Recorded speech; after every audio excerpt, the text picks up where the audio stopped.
Bom, então nós temos na lista 2 aqui,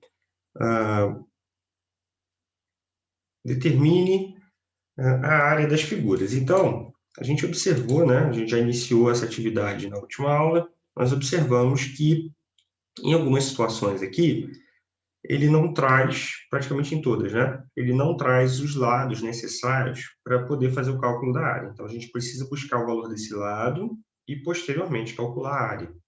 Nós fizemos na primeira aula, as 4 primeiras, né? Eu dei uma dica aqui para fazer a letra E, F, G. Nós vamos fazer, então, a letra E juntos, tá? Então, vem comigo aqui, ó. Nós temos um retângulo, né, com a medida de um lado, na posição da altura, e uma outra medida referente à diagonal, que passa, liga, né, uma reta, um segmento de reta que vem de um vértice ao outro, passando por dentro da figura. Vamos aqui ao nosso rascunho, para que a gente possa fazer do início, né? Bom, então o que a gente tem aqui? A primeira classificação que a gente vai fazer dos lados, podemos então observar aqui, ó, que a base é sempre o lado horizontal, que nesse caso aqui, ó, ele não traz nenhuma medida, ok? Nós temos a altura, então essa classificação aqui é para cálculo da área, ok? Beleza. Eu preciso da medida da base para poder fazer a fórmula da área, né? O cálculo para encontrarmos a área, que é base vezes altura. Como eu não tenho a base, bom, como é que eu resolvo essa questão, então? Eu tenho que observar quais informações eu tenho, né? E a gente vai observar que nós temos uma diagonal, que eu comentei, né? Que passa de um vértice ao outro pelo interior da figura, com a medida de 5 metros. E essa diagonal é interessante porque ela reparte o nosso retângulo em dois triângulos, e dois triângulos retângulos, ou seja, dois triângulos com um dos ângulos internos de 90 graus, tá? E o que acontece? Quando a gente tem essa possibilidade aqui, ó, a gente pode utilizar um dos triângulos, tá? É esse que eu estou pintando aqui, o que a gente vai estar utilizando, tá? Então, a gente vai utilizar um desses triângulos para calcular, então, o valor da base. Bom, vem comigo. O que eu tenho de informação aqui? Eu tenho dois lados, eu tenho 5 e eu tenho o 3. E eu preciso encontrar, então, tá vendo? A gente tem o 5, nós temos o 3 e precisamos encontrar a nossa base. Bom, como não temos aqui um ângulo agudo é aquele ângulo menor que 90 graus, não podemos utilizar as razões trigonométricas, né? E como o nosso triângulo está inteiro, o triângulo não está repartido, né? O que está repartido é o retângulo, mas o triângulo não tem repartição sim. Ó. Então, a gente pode aplicar o teorema de Pitágoras. Bom, no teorema de Pitágoras, a gente pode classificar os lados aqui, partindo então do ângulo reto, o lado oposto ao ângulo reto. A gente aprendeu que é a hipotenusa, correto? A nossa base é o cateto maior, a gente pode chamar de B, e o nosso cateto menor, que vai ser a altura, vai ser o C, tá? Bom, a partir daí, a gente já consegue aplicar a fórmula do teorema de Pitágoras. Deixa eu gerar uma figura para deixar salvo aqui as classificações, né?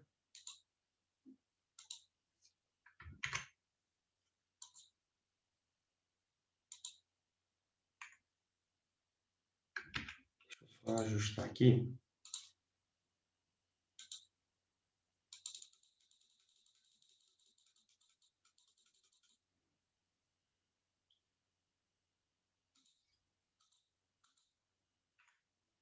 Beleza. Então, agora nós vamos aplicar a fórmula do teorema de Pitágoras. Hipotenusa ao quadrado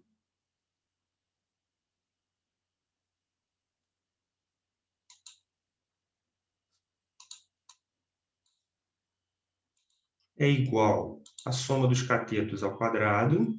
Então, a gente vai pegar e vai levar cada cateto ao quadrado, né?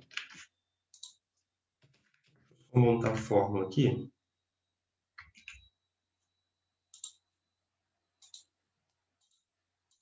Possamos fazer os cálculos juntos, né?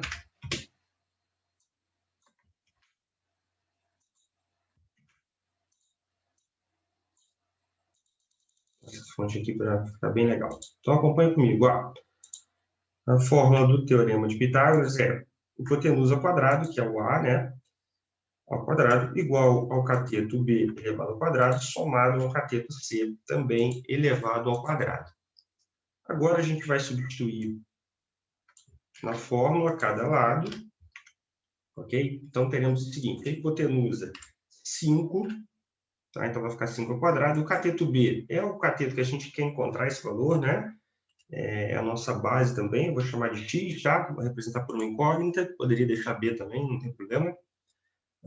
E a nossa altura, o C, vai ser 3. Bom, resolvendo o próximo passo, a gente vai ter que resolver as potências, né? Então, 5 elevado ao quadrado é 5 vezes 5, que vai dar 25. X elevado ao quadrado, aqui a gente tem um monômio, correto? Então, deixa dessa forma mesmo. E nós temos aqui o 3 elevado ao quadrado, que é 3 vezes 3, que vai dar 9. Bom, agora a gente precisa organizar, né? Nós temos uma equaçãozinha aqui do segundo grau e precisamos organizar essa equação.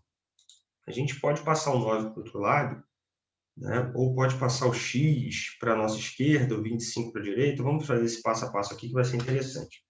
Bom, quando a gente passa o x, ele está positivo, então ele vai passar negativo. Estou organizando aqui da forma convencional, tá? O 25 a gente vai passar para a direita, ele vai passar negativo também. E o 9, como já estava na direita, não há o que fazer, ele permanece com sinal positivo, tá? Então, aqui a gente trocou de lado, ó, o x ao quadrado, passamos para o outro lado da igualdade, e o 25 também. Nesse caso, alteramos o sinal, né? A gente já aprendeu essa regrinha. Podemos fazer redução de termos semelhantes. Então, acompanhe aqui comigo, ó. Vai ficar o seguinte. Vai ficar menos x ao quadrado igual... E aí o que acontece? Nós temos o 25 e o 9, eles têm sinais diferentes. Redução de termos semelhantes, eu dou o sinal do maior que é do 25 e faço a subtração, correto? 25 menos 9 vai dar 16, tá? Então, sinais diferentes, a gente mantém o sinal do maior e subtrai. E nesse caso aqui, a nossa incógnita está negativa. Nós aprendemos isso lá atrás. Toda vez que acontece essa situação, nós temos que transformar em positivo, né? O coeficiente, o número que acompanha o x ao quadrado. Não vem nada escrito, mas é como se fosse um 1 aqui, ó, tá vendo? Ó, menos 1. Então, precisamos transformar esse menos 1 em um número positivo. Então, a gente multiplica por menos 1. E aí, o que acontece? A gente vai alterar o sinal de todos os números aqui, ó, envolvidos no cálculo. Porque menos com menos vai ficar mais, vai ficar mais x ao quadrado, a gente não precisa escrever o mais, né? E o 16 menos com menos também vai dar mais. Bom, o próximo passo é passarmos aqui o nosso expoente para o outro lado. E todo expoente ele passa em forma de raiz, correto? Que é a operação oposta da potência, né? E aí, o que vai acontecer aqui?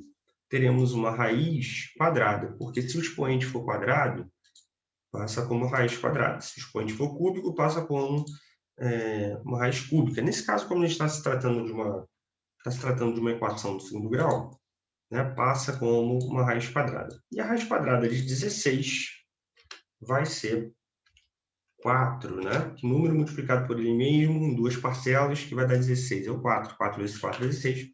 Então, a raiz quadrada de 16 vai ser o 4.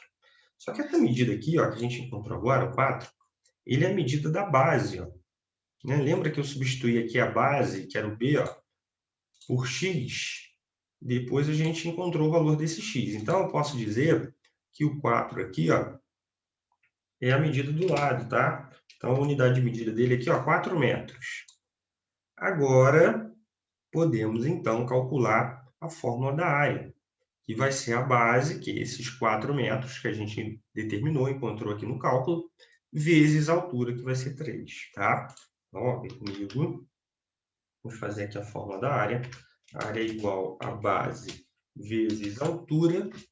E aí teremos o seguinte, substituindo, ó, a área igual a nossa base 4, que multiplica a altura, que é 3. Bem simples, né? Então, a área igual, vou até botar do lado aqui para caber tudo numa tela, né? Então, vai ficar 4 vezes 3, 12. A gente está calculando aqui a área, tá? Então, é importante colocar a unidade de medida no final, metros quadrados, tá bom? Então, a unidade de medida aqui está em metros, então a gente vai colocar m de metros e o expoente quadrado se referindo à área. Então, está resolvida a questão. Se você colocar isso tudo numa tela, beleza, tudo cálculo, né? Então, é importante, toda vez que a gente se deparar com uma questão que a gente não tem um lado, a gente tem que observar quais informações nós temos e o que a gente pode aplicar, né?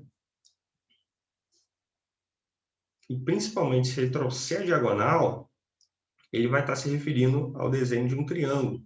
Então, a gente vai ter que aplicar ou as relações métricas, né? Teorema de Pitágoras, as razões trigonométricas, dependendo do probleminha, né? A gente viu isso, ok?